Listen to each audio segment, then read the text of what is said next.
আসসালামু আলাইকুম। রান্না করব আমি তড়কা। এখানে মুগ ডালের কড়াই ভেজানো ছিল আগের দিন রাতে। মুগ ডালের কড়াই আছে, ভেন্ডি আছে, ক্যাপসিকাম আছে, আলু আছে আর টমাটোর আছে। এগুলোকে আমি কুকারে সিটি মেরে নেব। সব কুকারে দিয়ে দিয়েছি। এবার টমাটোর আর 2-3টে ডল্লা কুরসানিও দিয়ে দিয়েছি। এবার 1-2 বাটি পানি দিয়ে হলদি আর নুন দিয়ে এটাকে আমি সিটি মেরে নেব। সিটি মারা হয়ে গেলে তারপরে আমি চটকাটা মারব। দেয়া হয়ে গেছে সব। এবার আমি গ্যাসের মধ্যে বসিয়ে দেব। এদিকে প্রেসার কুকারটা আমি লাগিয়ে বসিয়ে দিয়েছি।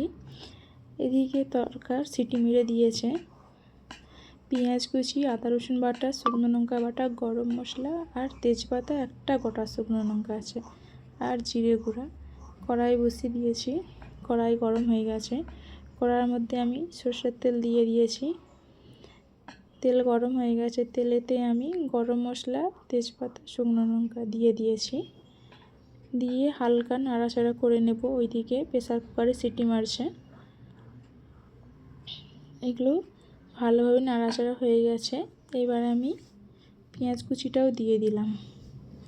পেঁয়াজ কুচিটা দিয়ে হালকা নাড়াচাড়া করে হালকা ব্রাউন কালার হয়ে আসলে আমি আদা রসুন বাটাটা দেবো। এদিকে পেঁয়াজটা হালকা ভাজা ভাজা হয়ে গেছে। এবার আমি আদা রসুন বাটাটাও দিয়ে দিলাম। আদা রসুন বাটাটা দিয়ে ভালো করে কষিয়ে নেব। ভালো করে কষানো হয়ে গেলে এবার আমি গুঁড়ো মশলাগুলো দেব। আদা রসুন আর পেঁয়াজ দুটোই ভালোভাবে ভাজা ভাজা হয়ে এসছে।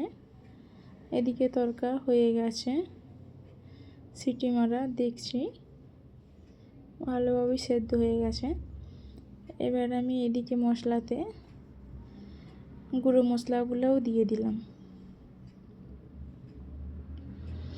লঙ্কা বাটা, হলুদ গুঁড়ো, অল্প পরিমাণের লঙ্কা গুঁড়ো আর নুন দিয়ে ভালো করে মশলাটাকে কষিয়ে নেব।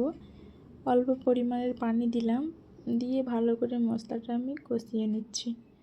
এদিকে মশলা কষানো হয়ে এসছে আর অল্প কষানো হলেই হয়ে যাবে।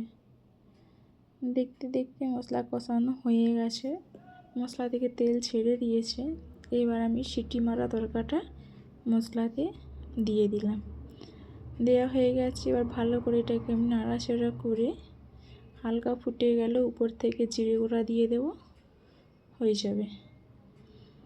এদিকে তরকা ফুটছে হালকা হালকা করে। ভালোভাবে আমি মশলা আর তরকাটাকে ভালো করে মিক্স করে নিয়েছি।